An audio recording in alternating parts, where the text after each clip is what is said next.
விஜய் வந்து திருச்சியிலிருந்து சென்னை புறப்பட்டு வந்துட்டாரு. அப்ப அவரு சென்னையில இருக்காரு.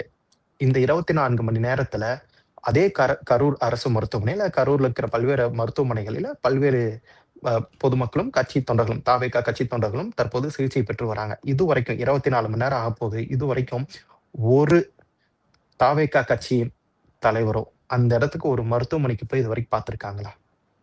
இதுதான் சொல்றேன். கட்சி கட்டமைப்பே உங்கள்ட்ட கிடையாதுங்க. உங்களோட மாவட்ட செயலாளர் கரூர் மாவட்ட செயலாளர் இங்க.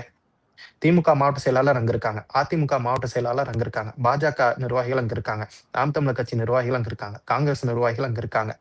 உங்களோட மாவட்ட செயலாளர் எங்க?